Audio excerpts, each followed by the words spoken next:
on, guys? Welcome back to Surronx Mid channel. In today's video, we're going to be going over my thoughts and my opinion on the belt drive delete chain conversion kit. This specific video, in my opinion, is going to be based on a Chinese kit that we did install on this Surron, and then we went back to belt drive, and then the Warp 9 chain drive conversion that is on this bike currently. We just now done a video on how to install this, so if that's something that y'all are wondering about, that will not be in this video, but I do have a full install video on my channel. I'll try to link it in the description box down below. But anyway, I just wanted to go over some of the key points and questions that I got on the install video about people wondering if the chain drive is loud, if the chain drive is going to cause other things to break. So I just wanted to pretty much go over my opinion and my experiences with the chain drive since I've rode the bike with it and had it. So since installing the Warp 9 chain drive conversion kit, I will say that the noise is audibly louder. I'm gonna go ahead and throw up a video of what this bike sounds like with the Gates belt drive, and then what mine sounds like. I'm not gonna do wide open throttle on the 72 volt Surron, which is this one. The other bike over here, the yellow one, is just 60 volt. So I don't wanna do wide open on the chain drive and then wide open on this, because it would be a little bit different. But I will include, for the 72 volt guys, a wide open throttle, like what the sound is like on this 72 volt as well. So we're gonna play the 60 volt belt drive and then the 72 volt like half throttle chain drive. And then after that, I'll go ahead and go all the way to wide open and it'll be on the screen. All right, so this is the 72 volt set at 14.5 kilowatts with the Warp 9 chain drive conversion. This is gonna be half throttle.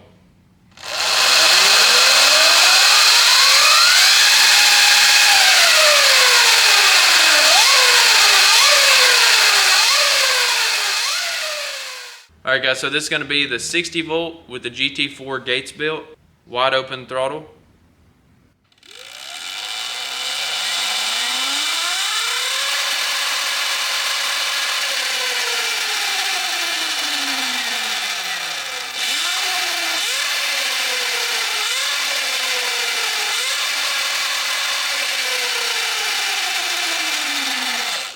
Substantially quieter.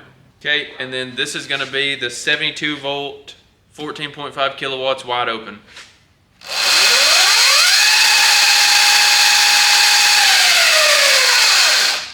Alright guys, so this is going to be a flyby video on the Gates belt drive 60 volt bike. Now, this does have a left-handed throttle on it right now. So we actually moved the throttle from this side over to this side. So it's gonna be a little bit sketchy, but so you'll just have to bear with me. It's a little bit weird.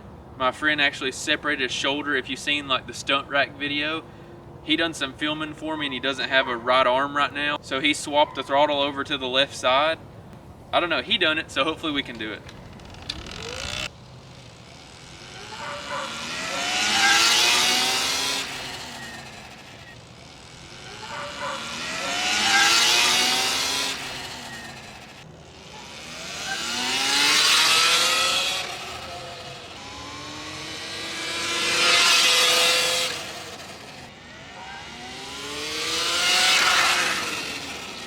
Alright guys, so now we're back on the big 72 volt chain driven beast. It's so noisy after riding that 60 volt just now. But anyway, we're going to give you the same wide open throttle pulls up the road.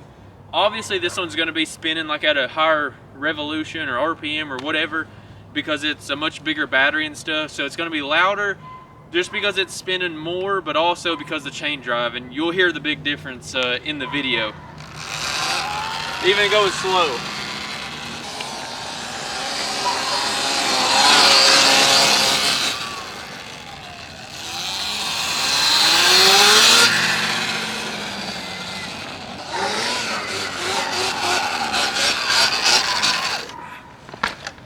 I think you guys can clearly hear that, but we'll still do a big wide open throttle pull for you.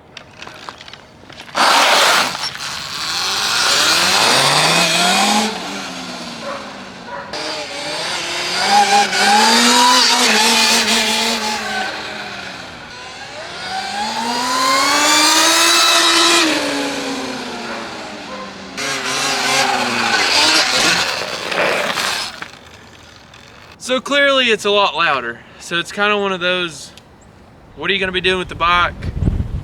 How much power are you pushing? Can you deal with the noise kind of things?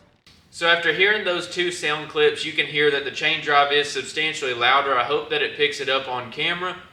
I will say we did have, like I said, just like a Chinese unbranded chain drive kit on the yellow bike. It was louder than the Warp 9, but the Warp 9 is still louder than a belt, of course. The Chinese chain drive, I have to say, in my opinion, it's too loud. Do not purchase it. It's not worth it. If you're gonna buy one, spend the extra $10, $15 and get the Warp 9 chain drive conversion kit, because even though it is loud as well, I do think that it's tolerable. So if you go with the Warp 9 chain drive, do not put the chain too tight. That's one thing that I want to stress. If you put the chain too tight, you will absolutely destroy your jack shaft bearings. Which, speaking of your jack shaft bearings, that leads me to my next point.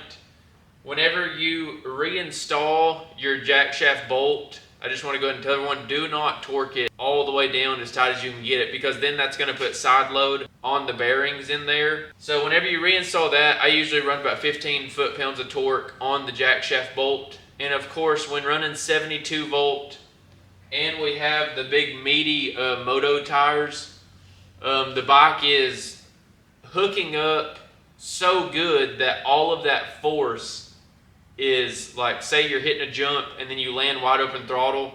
These tires are so grippy, they're not going to spin. So all of that speed that your tires are spinning with, when they land and you're on the gas, until you take off and like your motor and your jack shaft and your tires and everything are spinning, you know, on their own weight, that sudden smack of all that power of spinning to all of that traction when it connects to the ground, that's what blew and stripped the belt on my bike. Nasty with it?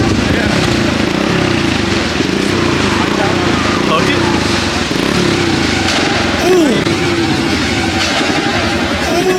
So that's what I wanted to talk about next. Was now that we have the chain drive conversion kit, we're not going to strip a belt, but I don't know what it's necessarily going to do in a case like that, because yes, I've had a few comments saying, you know, now it's going to destroy other things because the belt isn't going to be able to break and give away. I don't know. I'm sure that there's, you know, the shaft on the actual motor, I don't see that bending or anything from the stress. I think that this would definitely cause you to possibly bend your jack shaft bolt, and possibly bend the jack shaft itself, or for sure the bolt, and maybe destroy the bearings that are in the jack shaft. But as far as like your motor, I don't see it being a problem on that. I feel like it would definitely bend a jack shaft bolt beforehand. And then of course that's something that you're going to want to check. And if you take a hard landing where you land wide open throttle, you know, on the gas, and you have moto tires, you're going to, you know, check over your bike every so often, and you'll know if your jack shaft bolt is bent, obviously, because there's going to be odd noises and stuff like that. But I also want to add that with the chain drive conversion, there is a little bit more resistance on like the drivetrain, so I did notice a loss in range. So I thought that was something also worth mentioning. Now, even though the chain drive ideally is a really cool thing, I will say that I don't think that it's necessary, and I don't like it for riding around town. If you're not going to be riding your Surron on a track with moto tires like this, with a 72 volt battery, you know, pushing 10 plus kilowatts, I don't think that the chain drive conversion is necessary. So that chain drive will be coming off, and the moto tires will be coming off after we finish up our race series that we're doing. It's like an indoor supercross style, you know, it's a dirt bike track that we're racing the Surron at. And there's 3 more races left, and it's a 5-hour drive to get there. So that is why I put the chain drive on, because the last time we were there, we ripped a belt. It just wasn't a whole lot of fun because we ripped a belt. So now we won't have to worry about doing that again.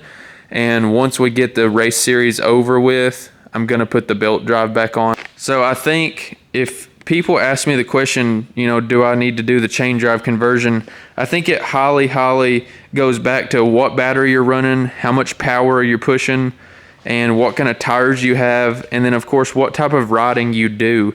Because if I just had some supermoto tires on and I rode around town, and I wasn't doing any jumps, I would not want the chain drive because it is a lot louder.